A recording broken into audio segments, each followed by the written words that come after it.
A Werewolf Shifter Romance. Prologue. The rain lashed against my face, cold and relentless, but I barely registered it. My scope was locked on the dilapidated warehouse across the street, its dim, flickering lights betraying the target within. A chaotic symphony of sirens and distant shouts could be heard from the busy city.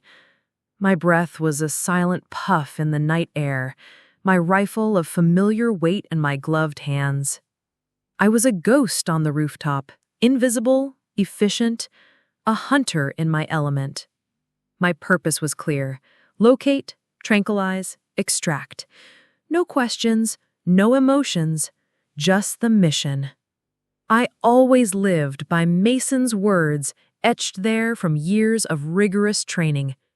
Supernaturals are dangerous, Rose, unpredictable so. They need containment for humanity's safety. This belief was the bedrock of my world and the justification for every solitary hunt. My drone hovered silently above the warehouse, its thermal imaging painting a stark, red-hot outline of the werewolf moving inside. He was a low-level rogue, an easy mark, but every target demanded precision.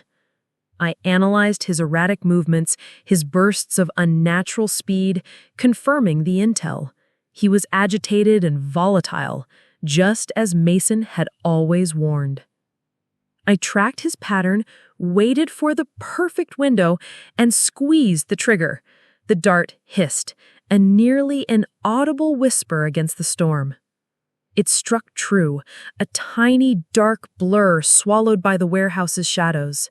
Inside, the thermal signature of the werewolf flickered, then collapsed, cooling rapidly. Mission accomplished. I moved, descending expertly to ground level. As I approached the warehouse door, I felt a fleeting, almost imperceptible prickle on my skin, a strange sense of something familiar in the rain-soaked air. It was gone as quickly as it came, dismissed as a sensory anomaly, a trick of the storm. I secured the unconscious werewolf, a routine procedure. My comms crackled to life. "Target secured, Mason," I reported calmly. "Excellent work, Rose. Clean and efficient, as always. Just the kind of precision we need for your next assignment. It's high priority, high stakes. A dangerous rogue alpha werewolf terrorizing a remote mountain town." I felt a familiar surge of professional satisfaction. A true alpha. This would be my biggest challenge yet. "Details?" I asked, already mentally preparing. "I'll send them now. The payout is huge. Get ready, Rose." A tiny, unacknowledged shiver of something beyond professional anticipation traced its way down my spine. The rain continued to fall, washing the streets clean, and the city hummed with its hidden life. I was ready. Chapter 1. The Trail of the Rogue. The air was sharp and cold, carrying the scent of pine and damp earth. My boots crunched on the fallen leaves, a rhythm that was both soothing and utterly alien after years of navigating city concrete. The silence was vast here, broken only by the whisper of the wind through the trees. I was deep in the wilderness, miles from the nearest road, a stark contrast to the rain-slicked rooftops I'd patrolled just days before. My gear was state-of-the-art. Thermal goggles clipped to my belt, motion sensors tucked into my pack, and my rifle loaded with specialized tranquilizer darts felt like an extension of my arm. This was it, the biggest hunt of my career. A rogue alpha. The reports from Sterling Corp painted him as a monster, a destructive force terrorizing this remote mountain town.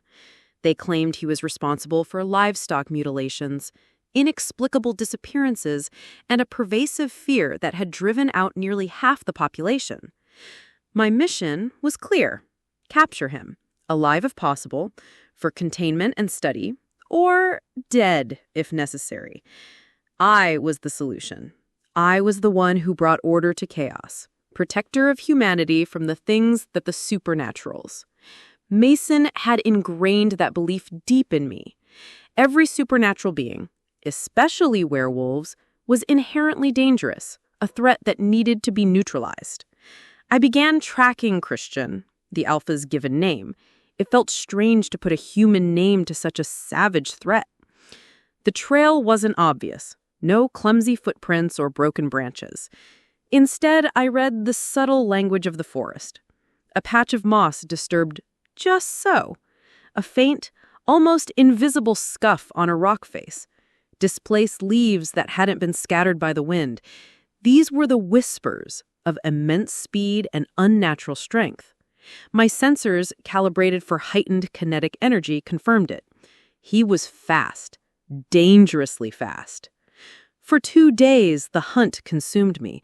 I moved like a phantom through the wilderness, pushing my physical and mental limits. The terrain was brutal. I scaled sheer rock faces, my fingers raw, pulling myself up using footholds no ordinary human could manage. I waded through icy rivers, the frigid water biting at my skin, but I ignored it. My body was a tool, honed for this purpose. Every muscle, every breath was dedicated to the chase. Christian was always a step ahead, a ghost in the green. But I was gaining. I felt it. A pull that wasn't just about the hunt, but a magnetic force drawing me closer. I dismissed it as professional focus, the adrenaline of the chase. As I closed the distance, the discrepancies in Sterling Corp's narrative became more pronounced. The reports spoke of terror, but I saw no signs of indiscriminate destruction. Christian wasn't tearing through the forest like a wild beast. His movements, though impossibly fast, were precise. Instead of shattered trees, I found strategically placed broken branches, almost like markers. Instead of chaotic destruction, I found evidence of careful navigation, of deliberate avoidance of human-inhabited areas. He seemed to be moving around the town, a wide, sweeping arc that kept him away from the populated core. It was odd, very odd, for a terrorizing rogue. I also started finding subtle signs that hinted at a pack presence, but not one of aggression. There were faint trails, barely visible to the untrained eye, that suggested multiple large creatures had moved through, but always with an unnatural quietness. There were carvings on certain trees, almost camouflaged by moss, that looked like territorial markers, but they spoke of history, not hostility. They felt protective, not threatening. It stirred a flicker of curiosity, a crack in the solid wall of my preconceived notions. Mason had taught me that werewolves were savage, but these subtle clues suggested something more organized and deliberate. The chase continued, weaving through ancient groves and across vast, snow-dusted clearings. I caught glimpses of him, a flash of powerful muscle. He was indeed formidable, his alpha presence radiating nothing but power that made the air thrum. But there was also an unusual control in his movements, a silent grace that belied the reports of feral rage. He was a hunter himself, I realized, moving with the quiet confidence of a predator, but one deeply attuned to his environment. He knew every rustle of leaves and shift in the wind. He was part of the wilderness, not simply moving through it. Days bled into each other. My supplies dwindled, my energy waned, but the hunt fueled me. I ate high-energy bars, drank from icy streams, and snatched a few hours of uneasy sleep nestled against thick tree trunks. Each dawn brought renewed determination. I was close. I could feel it. The prickling sensation on my skin intensified. A constant hum that vibrated in my chest. A low, magnetic pull urging me forward. It felt like finding the missing piece of a puzzle I hadn't known I was solving. Finally, the trail led me to a secluded, part of the forest untouched by human presence. Old growth trees formed a natural cathedral, their branches laced with hanging moss, sunlight filtering down in ethereal shafts. In the center of a small clearing, near the mouth of a hidden cave, Christian stood there. He was in a partial shift, his form a breathtaking display of power. Dark fur rippled across his impossibly muscled chest and arms, and his face, though still recognizably human, was sharpened, feral, and majestic. His eyes, molten gold, blazed with an intensity that burned through the air. He was immense. He looked cornered, but there was no fear in his stance. Instead, his gaze was fixed on me. My training kicked in. Adrenaline surged. My rifle came up, smoothly, instinctively aimed at his chest.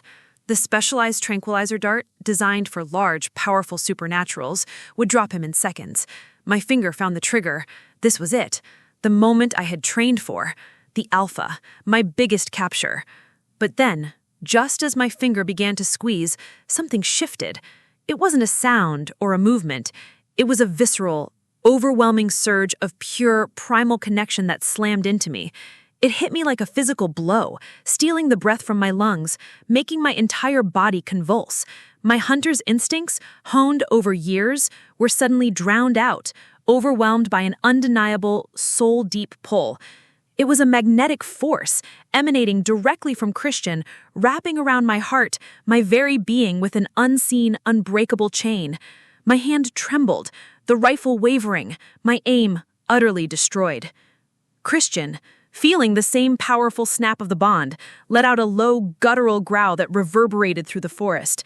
It wasn't a sound of aggression, but of undisputed possession, of recognition, of profound relief that echoed the chaotic symphony now raging in my own soul.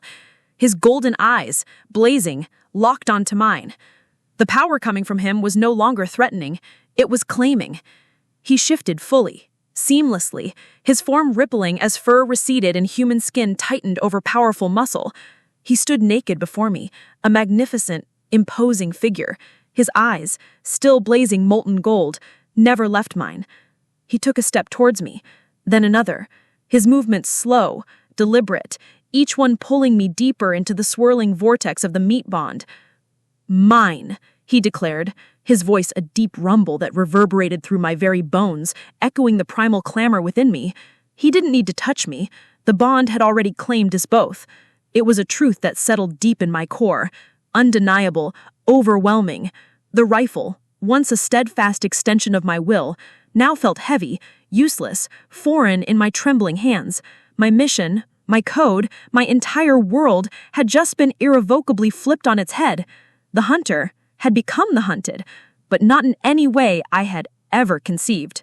I was claimed, and I was completely, utterly unable to strike. My hand simply fell to my side, the tranquilizer rifle thudding softly against the forest floor. My life would never be the same. Chapter 2. The Unseen Chains. The word mine reverberated through my skull, an echo that drowned out the pounding of my heart. Christian stood before me, magnificent and unyielding, his eyes blazing with an undeniable truth that crushes every lesson Mason had ever drilled into me. My rifle lay forgotten on the ground, a useless extension of a purpose that no longer existed. My hands, trained to capture and contain, trembled with like I've never felt before, a desperate need to reach for him, even as my mind screamed in rebellion. My hunter's instincts, honed over a lifetime, were in open revolt. Every fiber of my being urged me to flee, to fight, to deploy every countermeasure I possessed, but an invisible, unbreakable chain, forged in that single shattering moment of claim, anchored me to Christian. It was a force more profound than any physical restraint. It made my muscles ache with a need to submit, even as my conscious mind raged against it. This was no trick or manipulation. This was real, and it was terrifying. Christian took a slow step forward, his gaze never leaving mine. "You're safe," he rumbled, his voice deep and soothing, a counterpoint to the chaos within me. His eyes held a surprising gentleness, an understanding that pierced through my panic. He wasn't forcing me, he was simply being. His presence alone was a commanding force, a gravitational pull that left me breathless. He gestured with his head towards the deeper woods, inviting me to follow and trust him. My body, betraying my mind, responded. Each step was a battle between ingrained training and an overwhelming foreign instinct. I moved, stumbling slightly, trailing him as he led me away from the clearing where my world had shattered. The mate bond hummed between us, vibrating with Christian's emotions, an overwhelming sense of protective triumph, a fierce, almost dizzying joy, and a deep-seated relief that shook me to my core. It was a kaleidoscope of feelings that were his, yet somehow undeniably becoming mine. My hunter's instincts, though overridden by the bond, remained incredibly sharp. As we moved, I analyzed every detail, desperately searching for inconsistencies, for any sign that Christian was the monster Sterling Corp claimed. But the evidence continued to contradict the narrative. He moved through the forest with a quiet reverence, his powerful body displacing scarcely a twig. There was no sign of indiscriminate destruction, no careless disregard for the delicate balance of the forest. Instead, I noticed subtle indicators of deliberate action, a broken fence repaired with natural materials, a small, discreetly hidden animal snare dismantled, a patch of polluted stream where the water now ran clear. We moved for hours, deeper into the heart of the mountains. He wasn't leading me as a captive, but as someone he was protecting, someone he was guiding. He was patient, his movements deliberate, always aware of my pace and my presence. He'd occasionally glance back, a silent question in his eyes, and the mate bond would pulse with a reassuring warmth, a silent promise of safety. I saw no evidence of him terrorizing anything. On the contrary, he moved like a guardian. He then took me to a hidden, protected area, a secluded valley nestled between towering peaks, a network of caves serving as his pack's sanctuary. It was breathtaking, a verdant expanse where a crystal-clear river snaked through a meadow of wild mountain flowers. The air was pure and vibrant. This was no lair of monsters. It was a sanctuary, pristine and ancient, a stark contrast to the reports of urban dread and rural terror. It felt sacred. Here, I began to meet Christian's pack members. They emerged from the shadows of the caves, from behind dense stands of trees. They were watchful, disciplined, and initially wary of me. I was a human, carrying hunter's gear, a tangible threat in their sacred space. Their eyes, varying shades of amber and gold, scrutinized me. I expected hostility and aggression, the kind of violence Mason had warned me about, but there was none, only caution. Christian, sensing their apprehension, simply extended his hand towards me, a subtle, possessive gesture that spoke volumes without a single word. His presence alone was enough. They accepted me without question, their wary glances softening into curious gazes. It was unsettling. I had never experienced such immediate, unconditional acceptance. My entire professional life had been built on earning trust through calculated action, through results. Here, it was given freely, simply because I was Christian's mate. It disoriented me. Among them was Laura, Christian's beta. She was a woman of quiet strength, her dark hair pulled back severely, her eyes a piercing amber that seemed to see right through my carefully maintained facade. She was a warrior, I knew instinctively, but one driven by purpose, not malice. "You are welcome here, Rose," Laura said, her voice low and steady. "Christian's mate is our Luna." The title Luna felt foreign on my tongue. I was a hunter bounty, not a queen. Laura began to explain the truth about their pack's struggles. It wasn't against the mountain town, she clarified, but against external forces. She gestured towards the fringes of the valley, describing the subtle shifts in the surrounding ecosystem. Sterling Corp has been buying up land, encroaching on the natural balance. They're not just land developers, they're exploiters. She took me to specific locations, showing me what Christian had only hinted at. Areas where trees were dying prematurely, their leaves brittle and discolored. Streams that ran cloudy, no longer clean. Patches of earth where the soil itself felt dead. "These are not natural occurrences," Laura explained, her voice grave. "These are consequences of Sterling Corp's drilling, their mining operations. They're poisoning the water supply, contaminating the very ground." She explained their aggressive tactics, legal intimidation, forcing locals to sell their land for cheap, environmental destruction to drive out residents. Christian's pack, she revealed, had been actively trying to protect the local town from this corporate exploitation.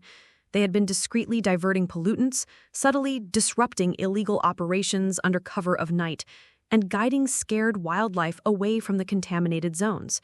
This was why Christian was branded a rogue. His pack was interfering with Sterling Corp's greedy agenda. The terrorizing was a fabrication, a calculated smear campaign by the corporation to justify eliminating Christian and his pack, who were simply standing in their way. My worldview, meticulously built on Mason's teachings, began to violently unravel. I saw the evidence with my own eyes. This wasn't a rogue alpha. This was a protector.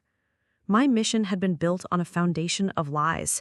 The implications were staggering. During these revelations, my natural hunting instincts, which I once attributed solely to Mason's rigorous training, manifested in increasingly unexpected ways. I found myself intuitively knowing which way to turn in the dense forest, sensing hidden dangers before Lara or Christian pointed them out, effortlessly tracking subtle animal paths that were almost invisible. Christian observed this with a quiet intensity, his eyes filled with curiosity, a knowing amusement. He noted my speed, my acute hearing, my uncanny ability to navigate the wild with an almost preternatural ease. He began to test me subtly, presenting me with tracking challenges, asking me to identify faint sounds or scents he knew only a shifter would easily pick up. I excelled, baffling myself as much as I impressed him. My heightened senses, which I had always explained away as professional observation or keen attention to detail, now felt profoundly innate, connected to a deeper part of me. Christian's gaze held a new, discerning quality, a quiet certainty that hinted at a knowledge I didn't yet possess about myself. One afternoon, Christian led me to a high ridge overlooking a vast expanse of the forest. The view was breathtaking, but my gaze was drawn to the subtle movements below. I saw tiny figures, human, moving around a hidden drilling site. My breath hitched. I felt a surge of protective anger that wasn't just my own. It was Christian's, amplified by the bond, vibrating through me. Christian turned to me, his golden eyes holding mine. "Your abilities, Rose," he said, his voice low and firm. "They are not just training. My wolf feels it. The mate bond reacts differently to your presence. It sings with a unique frequency." He explained that the mate bond reacts differently to certain lineages, certain dormant powers. He told me that my innate connection to the wild, my uncanny abilities, and the unique resonance of our bond suggested I was half-werewolf, a dormant heritage from my mother's side. My human side, my detached analytical nature, had simply masked it, perhaps purposefully. I was stunned. My mother, a quiet, unassuming woman, had never spoken of such things. Her life was simple, orderly, far removed from anything supernatural. My entire life, my identity as a human hunter of supernaturals, had been built on a lie. Mason's warnings, his firm beliefs, shattered around me. The realization was a seismic shock, making me question everything I thought I knew about myself, about my family, about my past. The cold detachment I had cultivated for years began to crack, replaced by a profound sense of betrayal and a dizzying disorientation.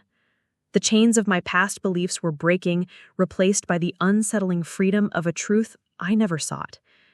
Christian watched my internal struggle, his eyes filled with compassion. He didn't push me. He simply offered his presence, a steady anchor in the storm of my dawning reality. The mate bond, now a roaring river between us, swelled with his unwavering acceptance, his calm patience. I was a hunter, yes, but I was also claimed. And now I was realizing I was also, unequivocally, one of them. Chapter 3: Whispers of the Land. The days that followed felt like a strange, waking dream. I tried to cling to the fragments of my old self, the dispassionate hunter, the professional who never questioned a mission. But it was like trying to hold water in my hands. The revelation of my half-werewolf heritage, coupled with the overwhelming reality of the mate bond, was systematically dismantling everything I thought I knew. My internal monologue, once a fortress of logic, was now a battleground of conflicting truths. Mason's warnings about savage beasts, Christian's undeniable gentleness, Sterling Corp's lies, the dying trees. Every piece of the puzzle I collected only deepened the chasm between my past beliefs and my present reality. Christian remained patient, a constant, solid anchor in my swirling chaos. He gave me space, but he was always there, his presence a steady warmth through our bond. He never pushed me to accept the wolf, but he helped me understand it.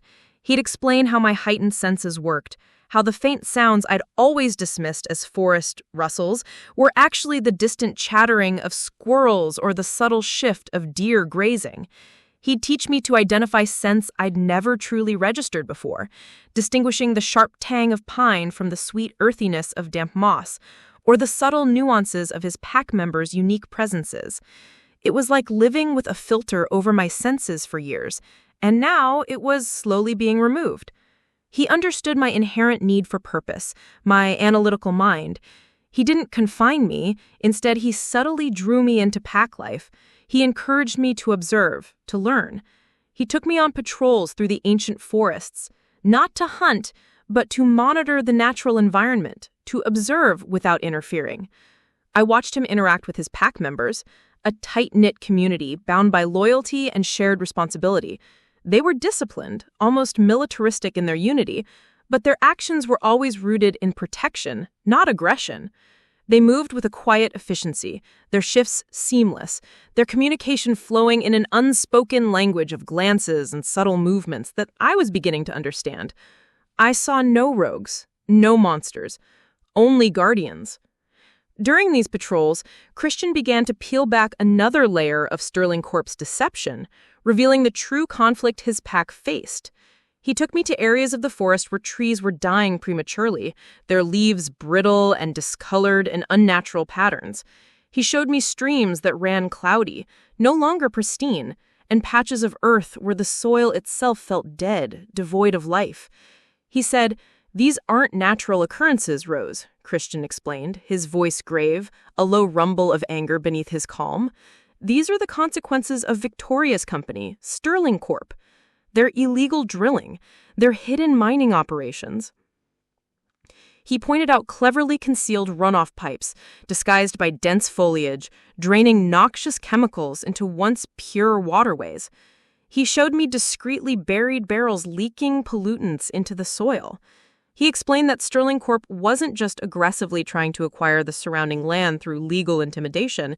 They were actively poisoning the environment, destroying the very ecosystem to force the local human population to sell their property cheap.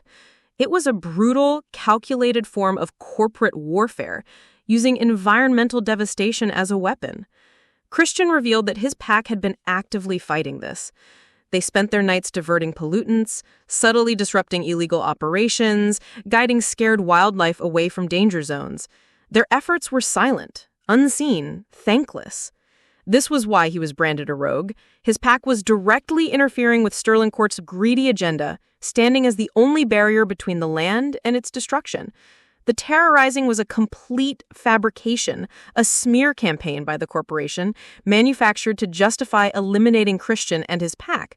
My carefully constructed worldview, built on Mason's teachings, didn't just crack. It began to crumble under the weight of this overwhelming, horrifying truth. My own senses, now acutely aware, picked up on the metallic tang of chemicals in the air, the faint, sickly sweet smell of polluted water in the streams. It was sickening. The realization that Mason had been feeding me lies for years, that I had been hunting protectors, sent a wave of nausea through me. My anger, once cold and professional, ignited into a fierce protective fire for Christian and his pack. My dormant werewolf instincts continued to awaken, manifesting in increasingly startling ways. I found myself instinctively knowing which way to turn in the densest part of the forest, sensing hidden dangers before Christian pointed them out, effortlessly tracking subtle animal paths that were nearly invisible to human eyes. Christian observed this with quiet intensity, his golden eyes filled with a knowing amusement that sometimes made my stomach flutter.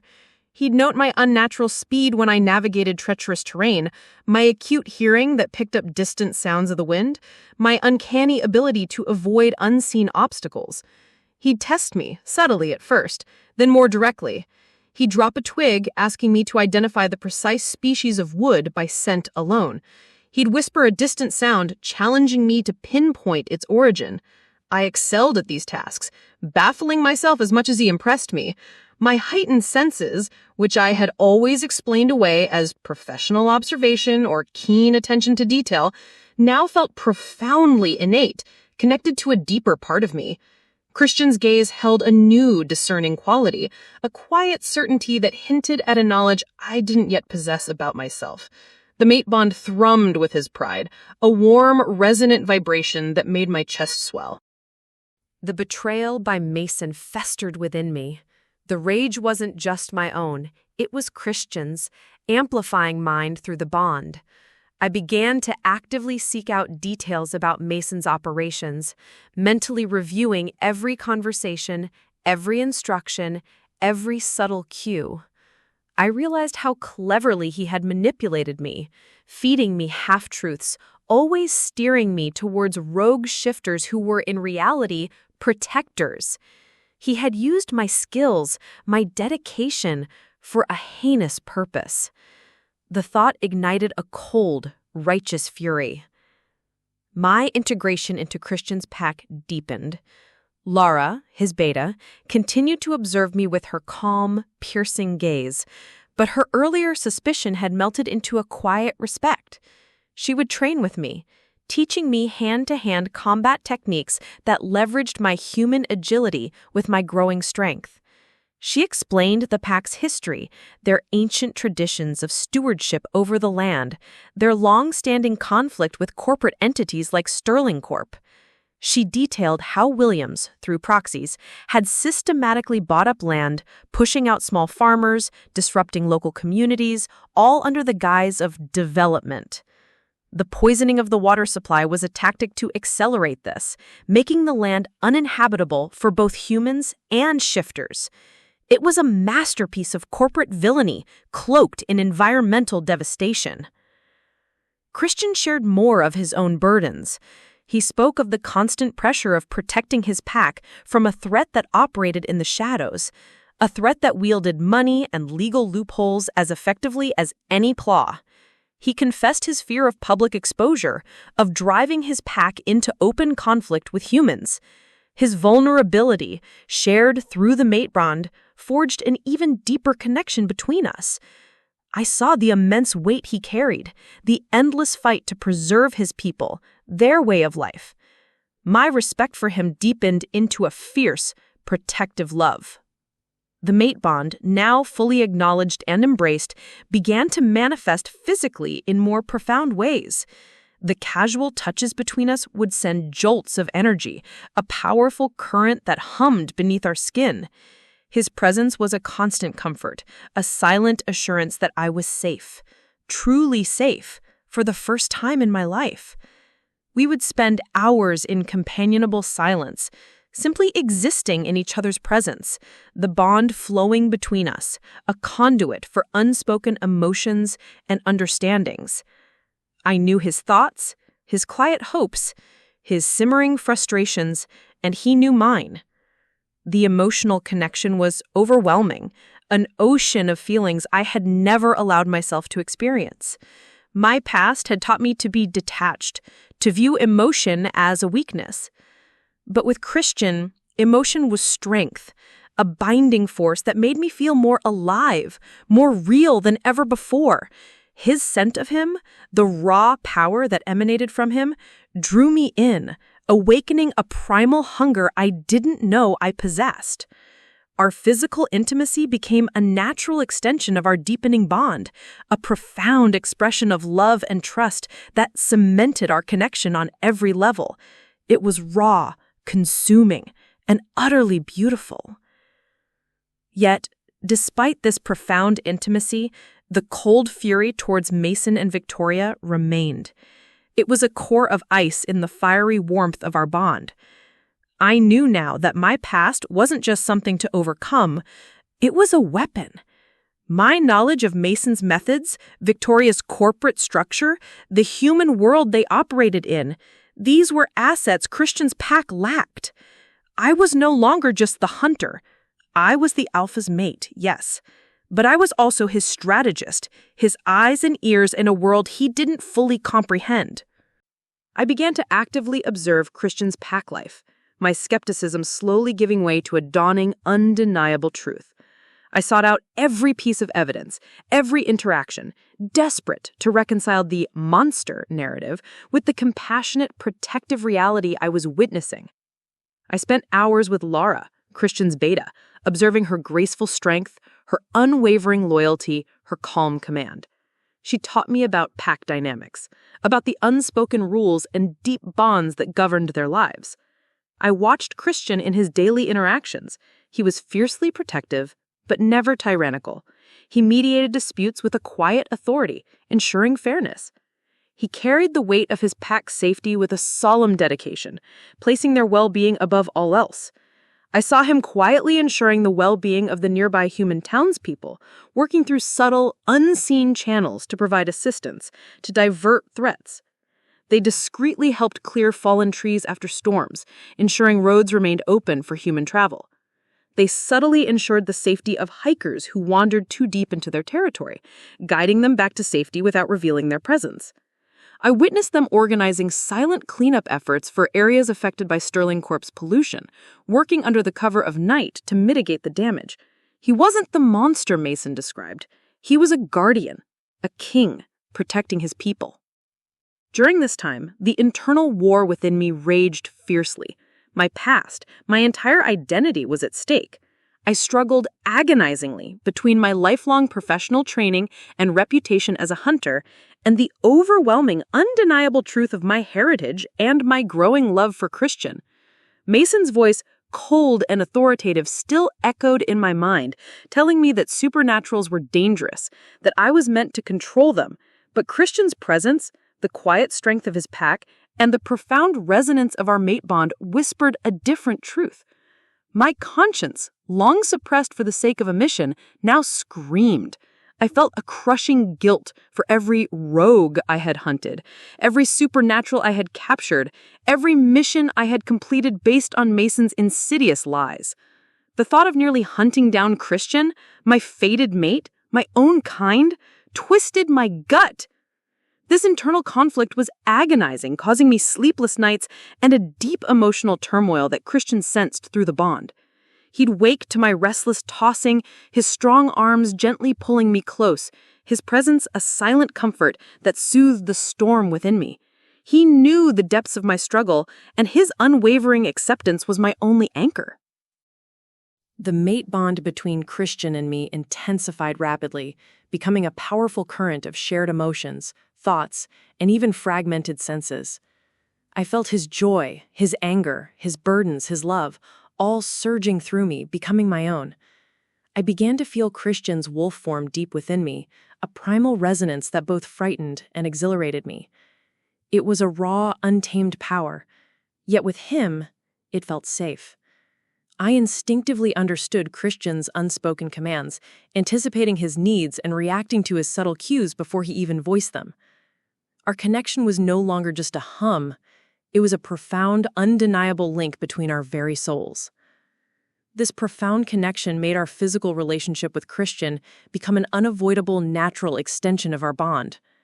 Our intimate moments were raw, passionate, and deeply emotional.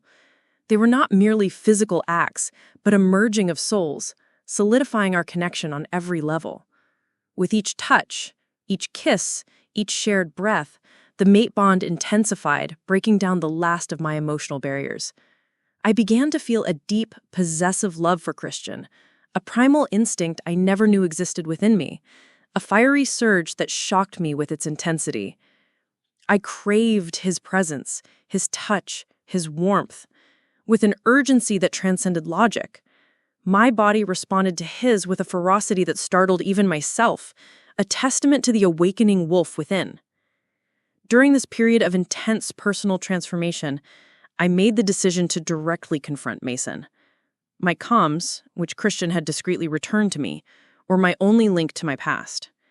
I needed answers not just for myself, but for every supernatural I had ever hunted. I wanted to understand why he lied, why he painted these protectors as monsters. When I initiated contact, Mason's voice crackled through the earpiece, initially relieved, then quickly turning agitated. He sounded like a man walking on eggshells, urging me to complete the mission to bring Christian in, emphasizing the immense payout and my professional duty. I now recognized the thinly veiled manipulation in Mason's words, the subtle shifts in his tone, the evasiveness when I pressed him for details. He spoke of the greater good and protecting humanity, but his voice lacked conviction, tinged instead with a desperate urgency. My new senses, sharper than ever, picked up on a faint, almost imperceptible tremor in his voice, a telltale sign of dishonesty. My wolf, now fully alert to deceit, snarled silently within me. Armed with my new understanding of Christian, his pack, and my own heritage, I began to actively dig for irrefutable proof of Mason's treachery. Using Christian's pack's vast intelligence network, their resources, and my own knowledge of high-tech infiltration, I looked for digital breadcrumbs. My skills, once used to track werewolves, were now turned against my former mentor. I found what I sought. Coded communications, hidden deep within secure servers that Mason had taught me how to bypass. These weren't subtle hints, they were direct orders, chilling in their clarity. I uncovered suspicious financial transfers to shell corporations, clearly linking Mason to Sterling Corp.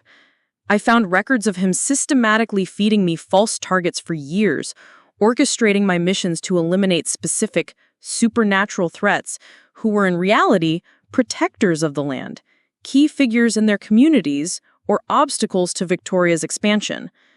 The targets I had meticulously hunted and captured were merely pawns in a larger, sinister game. Mason wasn't just my handler. He was a traitor, a ruthless manipulator, a direct operative of Victoria, using me as an unwitting weapon against innocent supernaturals for profit. The realization was a punch to the gut, a cold, hard knot of rage and despair. All those years, all that trust, all that unquestioning loyalty, it was all a lie. I had been a tool, a weapon, blindly serving a corrupt agenda. My stomach churned with a profound sense of anguish and self-loathing. How many innocent lives had I interrupted? How many protectors had I inadvertently delivered into the hands of greedy humans? The guilt was crushing. I went to Christian, clutching the incriminating data in my hands, my body trembling with a mixture of grief and unadulterated fury. His golden eyes, filled with concern, immediately met mine. He sensed my turmoil through the bond, pulling me into his arms, his presence a silent fortress against the storm within me. I showed him the proof, the coded communications, the financial transfers, the undeniable link between Mason and Sterling Corp, between my missions and Victoria's objectives. Christian's face hardened as he reviewed the evidence. A low, guttural growl rumbled deep in his chest, vibrating through me. It was a sound of pure, icy rage. He had seen betrayal before, but this was different. This was the manipulation of trust, the corruption of a guardian, the insidious use of one of his own against his kind. His grip on me tightened, a silent promise of retribution. He pulled me closer, burying his face in my hair, his rage a tangible presence through the bond, confirming my own fury. "He was supposed to be loyal," Christian whispered, his voice rough with disbelief. "He was your mentor. He taught you everything." The pain in his voice resonated deep within me. "He used me," I replied, my voice hoarse, thick with a lifetime of lies. "He used my skills, my trust, to hunt down your people. Our people." The realization of our shared identity, of my place within his pack, now felt absolute. There was no more internal war. My loyalty was now firmly, irrevocably with Christian and his pack. The question was no longer if I would fight, but how. Chapter 5. The Serpent's Nest. The cold fury that had solidified within me was now a core of ice, sharp and unyielding. My confusion was gone, replaced by a burning certainty directed squarely at Mason and, more importantly, Victoria. My internal monologue, no longer a battleground of doubt, pulsed with a singular, driving purpose: justice. The knowledge of my own heritage, the wolf now fully awake in my blood, gave me a strength I'd never known. I wasn't just a hunter anymore. I was a protector, driven by an unwavering resolve. The mate bond with Christian hummed with a shared potent energy, a silent understanding of the grave threat that loomed over us. Christian and his pack were equally enraged by the revelation of Mason's deep infiltration and Victoria's insidious scheme. The pack moved with a focused intensity I hadn't seen before, their preparations for what now clearly felt like war, disciplined and swift. They understood that Victoria's corporate empire was merely a sophisticated front for a ruthless anti-supernatural syndicate. They recognized that the rogue alpha label Christian had been burdened with was a clever, targeted hit, a calculated maneuver to remove a key obstacle to her corporate land grab and her grander, darker agenda. I became Christian's invaluable strategist, my human analytical skills blending seamlessly with my newly awakened wolf instincts. I pored over every piece of data, every scrap of information Christian's pack had gathered on Victoria. My corporate knowledge from my secretary days, once a mundane skill, now proved indispensable. I meticulously analyzed Victoria's corporate structure, seeking vulnerabilities beyond just financial data. I looked for legal loopholes she might have overlooked, environmental violations that could expose her true methods, ethical breaches that would paint her as the monster she truly was, to a wider human audience, potential investors, regulatory bodies, the media. Christian, trusting me implicitly, gave me full access to his pack's intelligence network and resources. He relied on my unique, human understanding of Victoria's world, a world he had always viewed with a distant disdain. He listened intently as I explained the nuances of corporate law, the importance of public perception, the intricate dance of financial markets. He provided the raw data, the on-the-ground intelligence from his wolves, and I pieced it into a coherent, actionable plan. My strategy was daring, unorthodox for a pack steeped in ancient traditions. It wasn't a direct brute force attack, which Christian's pack could undoubtedly win, but with unavoidable public exposure. Instead, I proposed a calculated exposure that would dismantle Victoria's empire from within, using legal and financial means, while simultaneously revealing her anti-supernatural agenda to the wider shifter community. We would hit her where it hurt most, her reputation and her meticulously built web of corporate power. The core of my plan involved gathering irrefutable evidence of her environmental crimes, her systematic use of illegal intimidation tactics, and the deliberate poisoning of the mountain town's water supply to force locals to sell their land cheap. I realized that the poisoned water was not just an environmental disaster.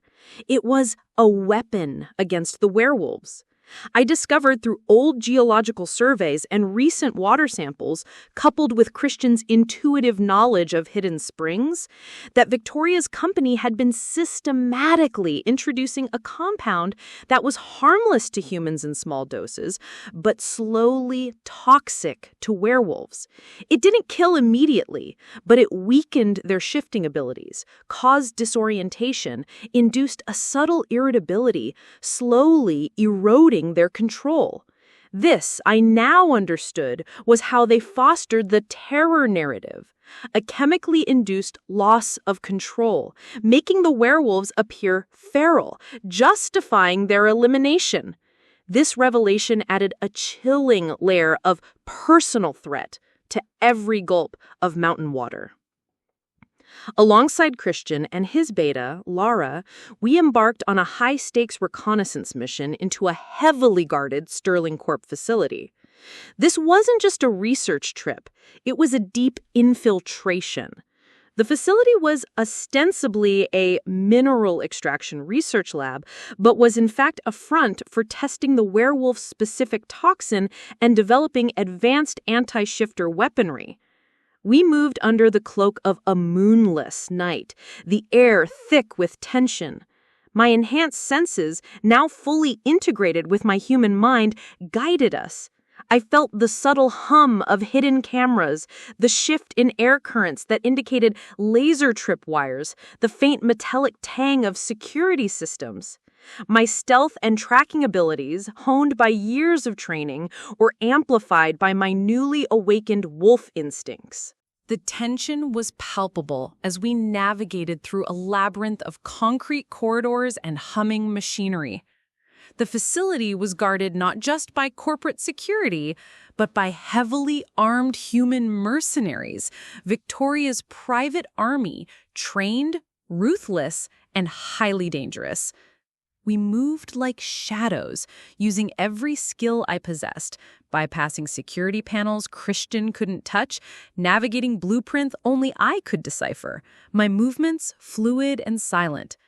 We gathered the crucial evidence, flickering data on secure servers, lab reports detailing the toxin's effects, internal memos from Victoria confirming her direct involvement in the poisoning, and encrypted communications outlining the illegal land grabs and the justification for eliminating shifter resistance. It was irrefutable. It was damning. During this mission, my nascent werewolf abilities manifested more actively under duress. My senses sharpened to an excruciating degree, picking up every faint whisper of guard boots, every distant whir of machinery. My strength surged uncontrollably when I needed to pry open a reinforced door. There was a moment when a mercenary, impossibly fast, nearly ambushed Christian. My instincts screamed. Before I could think, my body reacted, a blur of movement. I shoved Christian out of the way, taking the mercenary's blow on my shoulder. The impact sent a searing pain through me, but it also triggered something deeper. My muscles tensed, my vision momentarily blurred, and a raw, untamed power surged through my limbs. I didn't shift, not fully, but the mercenary was thrown back by an unseen force, a primal energy that rippled from me, hinting at the true power I held. Christian, seeing my reaction, his eyes blazing golden with a mix of awe and concern, physically shielded me, pulling me out of the line of fire, a silent reminder of the wolf I still needed to fully embrace and his deep protectiveness. We barely made it out. The alarm blared, sirens wailed, and mercenaries swarmed the facility. It was a thrilling, desperate escape, a blur of running, hiding, and fighting. Christian moved like a whirlwind of power, his claws and teeth dealing with any direct threat, while I, guiding him through the labyrinthine passages I'd memorized from the blueprints, found us the narrowest escape routes. We returned to Christian's pack with the damning evidence, exhausted but triumphant.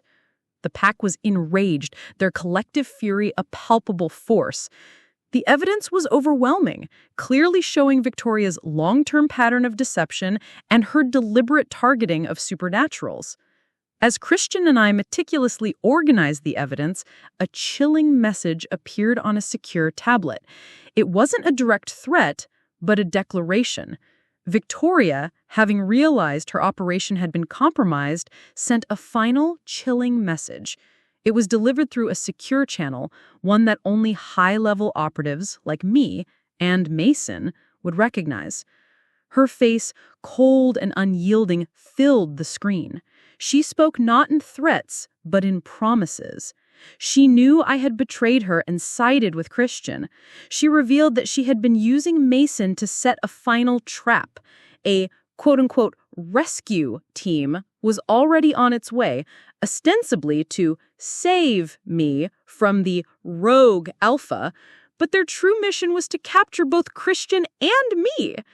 I underestimated you, little hunter, her voice purred venomously, but you've only confirmed your value. Both of you will make excellent specimens. The hunter was now truly the hunted, but this time I had a wolf by my side. The final battle was imminent, and I knew, with a certainty that vibrated through my bones, that Christian and I would face it together. Chapter 6. The Bait and the Bite. The ominous thud of helicopter blades sliced through the ancient mountain air, shattering the sanctuary's peace. It was a sound that had always signaled rescue to me, the distant promise of extraction and a completed mission. But now it was the chilling prelude to a trap. Victoria's rescue team wasn't here for me. They were here for Christian and me, a chilling realization that solidified into cold dread. Below the whirring blades, armored vehicles rumbled through the dense tree line, their presence a stark, metallic scar on the pristine wilderness. These weren't security guards. They were highly trained human mercenaries, ruthless and precise, led by the man who had shaped my entire life, Mason.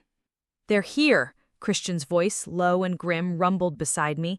His hand tightened on mine, a comforting anchor amidst the rising tension. Through our mate bond, I felt his simmering rage, his fierce protectiveness for his pack, but also a deep-seated apprehension. He knew the ruthlessness of human tactics, the overwhelming force of their technology. My mind, sharpened by a blend of human analysis and wolf instinct, raced. I had prepared for this, drawing on my knowledge of human military tactics to complement Christian's pack's inherent strengths.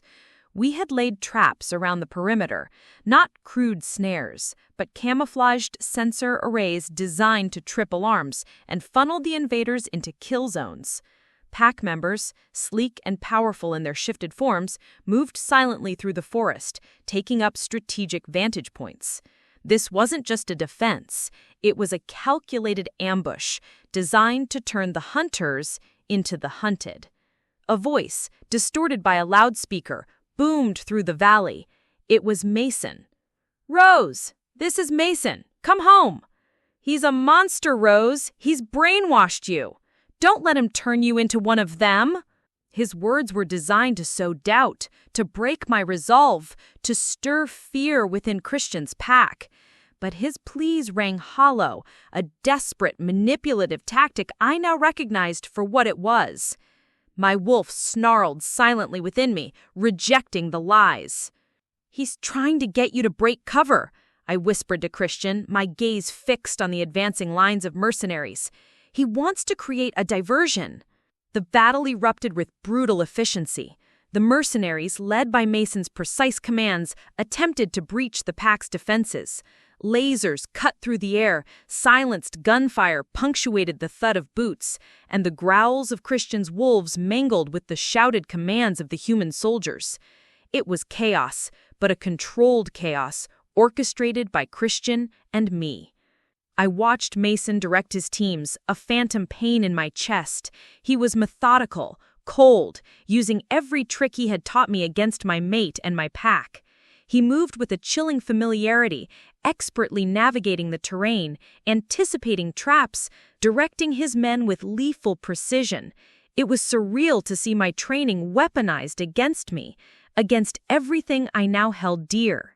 As the fighting intensified, the mercenaries deployed specialized darts. I saw the small, almost invisible projectiles hissing through the air. My heightened senses immediately picked up on a unique, almost metallic tang in the atmosphere, a scent I recognized from obscure files I had accidentally glimpsed during my training with Mason. It was a signature, an engineered neurotoxin designed specifically for werewolves. It wasn't meant to kill immediately.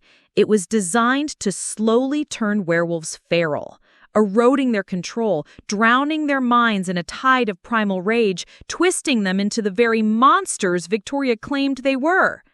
"Darts!" I yelled, my voice raw, a warning echoing through the comms Christian's pack used. "They're poisoned! Don't let them hit you!" But my warning came too late for some. I saw a young pack member falter, his eyes glazing over before his wolf lashed out wildly, turning on its own. Christian's wolves were strong, disciplined, but this toxin was insidious, targeting their deepest fears. Then my world narrowed to a single, horrifying point. While defending Lara, who was pinned down by a flurry of gunfire, Christian was hit. A mercenary, quick and ruthless, materialized from the smoke, firing a dart that found its mark in Christian's shoulder. He stumbled, a guttural growl tearing from his throat, his powerful wolf form beginning to twitch uncontrollably. Through our mate bond, I felt the horrifying onset of the poison, his mind struggling against the encroaching darkness, his control slipping, his rational thoughts being drowned out by a raw, uncontrollable rage. I felt his desperate fear of losing himself, of becoming the monster they claimed he was, a terrifying echo of his earlier vulnerability. He roared, a sound of agony and defiance, but his movements grew erratic. He had limited time before he succumbed and became a danger to his own pack and to me. The sight of Christian succumbing, his powerful body writhing, triggered a terrifying desperation within me. It cemented the full horror of Victoria's plan. This wasn't just about controlling Christian, it was about destroying him, body and soul. And I knew with a horrifying certainty that she intended to capture both of us. Christian for experimentation, to harness his alpha power, and me because my rare mixed heritage made me a unique, invaluable specimen. Mason's voice crackled over a discarded comm unit, a triumphant snarl in his tone, confirming Victoria's ultimate goal. "He's losing control, Rose! The alpha kyksin works! Bring him in!" And bring her in, Mason. Her unique physiology makes her invaluable. My own human fear, which I had suppressed for so long, flared, hot and sharp, but it was quickly consumed by a more powerful emotion, a furious, primal need to protect Christian. I realized, with a clarity that sliced through the chaos, that the solution didn't lie in my human training, in stealth or technology. It lay in embracing my full, dormant werewolf heritage. My control over my human form, my emotional detachment, they had held me back. The mate bond, now a screaming torrent between us, demanded that I connect fully, that I accept the wolf within. I knew, with a horrifying certainty, that the only way to save Christian and gain the power necessary to fight back against Victoria's overwhelming forces was to complete the mating bond, to fully accept my Luna status, and to undergo my first transformation. I ran to Christian, dodging mercenary fire, his poisoned wolf struggling wildly against the invisible bonds of its own mind.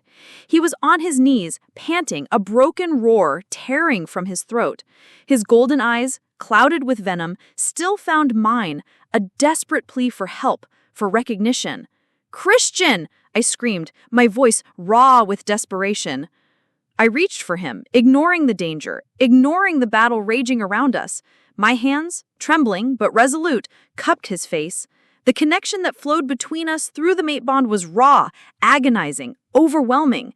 I could feel the toxin raging in his veins, twisting his essence, threatening to drown his spirit. This was it, my choice, my sacrifice, my destiny.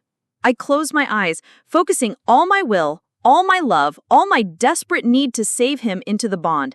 I actively willed my transformation, drawing on the strength of my heritage, on the raw power of our connection. The pain was immense, a searing fire that ripped through my muscles, snapped my bones, tearing my skin. It was excruciating, 1,000 needles of agony. My human body screamed in protest, fighting the change. But it was quickly followed by a surge of unimaginable power, a profound sense of rightness. The wolf within me surged forward, no longer a whisper, but a roaring force demanding release. My muscles convulsed, my bones shifted with a sickening crunch, my skin stretched and tore, replaced by thick fur. The world exploded in a kaleidoscope of amplified senses, the sharp tang of gunpowder, the metallic taste of blood, the frantic beating of hearts all around me, the overwhelming scent of Christian's agony and his wolf's desperate plea. I didn't merely transform, I erupted. My body surged, growing, changing, becoming something primal and powerful. When the agonizing shift finally settled, I was no longer the human hunter. I was a magnificent wolf, larger than I had ever seen, my fur a deep, shadowed black, my eyes blazing with the same molten gold as Christian's. My roar tore through the chaotic battlefield, a sound that was both primal and perfectly controlled, fueled by my love for Christian and my unadulterated rage against Victoria. Christian, even in his poisoned state, let out a low, whimpering groan that reverberated through the bond. His eyes, still clouded, cleared for a fleeting moment, recognizing me, his mate, his Luna. The mate bond surged, a powerful current of healing energy flowing from me to him, combating the toxin, soothing the internal battle. The mercenaries, caught off guard by my sudden, powerful transformation, faltered. Mason, who had been directing them with detached precision, stumbled, his face paling with a dawning horror. He hadn't just unleashed a monster, he had unleashed an alpha, an enraged Luna. I was no longer just the hunter. I was the alpha's mate, the Luna, fully awakened, ready to fight for my mate, my pack, and our future. The tide of battle had just turned, decisively, violently, and I was the one who had turned it. Epilogue. Months later, the serene quiet of the reclaimed ancestral lands hummed with a profound sense of peace. The distant sounds of the mountain town, thriving once more, blended harmoniously with the rustle of leaves in the ancient forest. Victoria's corporate towers, once symbols of her tyranny, were now under federal investigation, their operations dismantled, their environmental crimes exposed. Her anti-supernatural syndicate, stripped of its power and influence, crumbled into dust. She was gone. Her reign of terror over innocent supernaturals brought to a resounding end. Mason, too, faced justice. Stripped of his authority and exposed for his profound betrayal, he became a pariah. His manipulation and lies laid bare for all to see. His fate served as a stark warning, a testament to the consequences of weaponizing trust. I stood beside Christian, the alpha of the now unified pack, on a cliff overlooking the vast, pristine wilderness. The rising sun painted the sky in hues of gold and rose, casting long shadows across the landscape. The mate bond between us was a constant, comforting hum of profound love and unwavering trust. It was the rhythm of our shared lives, a melody only we could truly hear. My transformation was complete, not just physically, but spiritually. I moved with a newfound grace, my senses alive to every whisper of the wind, every tremor in the earth. I could shift between my human and wolf forms with seamless ease, a testament to my fully embraced dual nature. The wolf within me was no longer a dormant force or a feral rage. It was an integral part of who I was, perfectly aligned with my human intellect and heart. Christian, once burdened by the weight of a wrongful reputation and an ancient family legacy, now stood taller, lighter. He was still the formidable alpha, his power undeniable, but it was tempered by a newfound wisdom and compassion, a balance he attributed entirely to me. He often told me that my human perspective, my ability to see the world through a different lens, had made him a stronger, more effective leader. Josh, his beta, now looked at me with open admiration, his earlier skepticism replaced by fierce loyalty. He often sought my counsel on matters of strategy, acknowledging my unique insights. Our shared purpose, however, extended beyond our pack.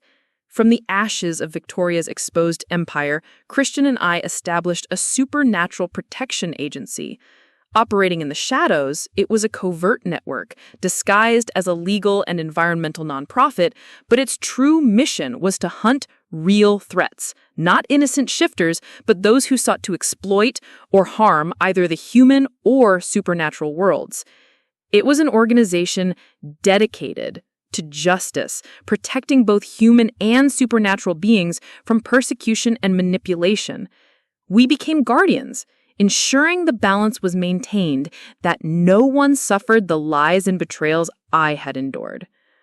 One crisp afternoon, I led a specialized unit of Christians pack through a rigorous training exercise in the heart of our reclaimed ancestral lands. I moved through the dense forest, my wolf instincts guiding my steps, my human mind calculating the most efficient routes. I demonstrated stealth techniques, analyzed simulated threats, and directed the team with commands that blended human strategy with primal understanding. Christian watched from the sidelines, a proud smile on his face, his golden eyes filled with an unspoken adoration that resonated through our bond. He saw not just his mate, but his indispensable Luna, the powerful strategist who fought by his side. "Our ancestors would be proud, Luna," Christian murmured, his voice a low rumble, filled with emotion. I smiled, pressing a kiss to his shoulder. "They'd be surprised a human helped achieve it," I teased softly. He chuckled, pulling me closer. "Not just a human, my love. My Luna. My destiny." Our story became a new legend, whispered among the packs, a beacon of hope in a world often shadowed by ancient conflicts. It was a testament to a hunter who found her home, a wrongly accused alpha who found his justice, and a bond that defied all odds to protect both worlds. We stood intertwined, powerful, and irrevocably in love, our future stretching out before us, vast and luminous as the setting sun. Thank you for listening till the end. What was your favorite moment in Rose and Christian's journey? Did you see the betrayal coming, or were you captivated by Rose's transformation? Share your thoughts in the comments below. Don't forget to like this video and subscribe for more thrilling werewolf romance.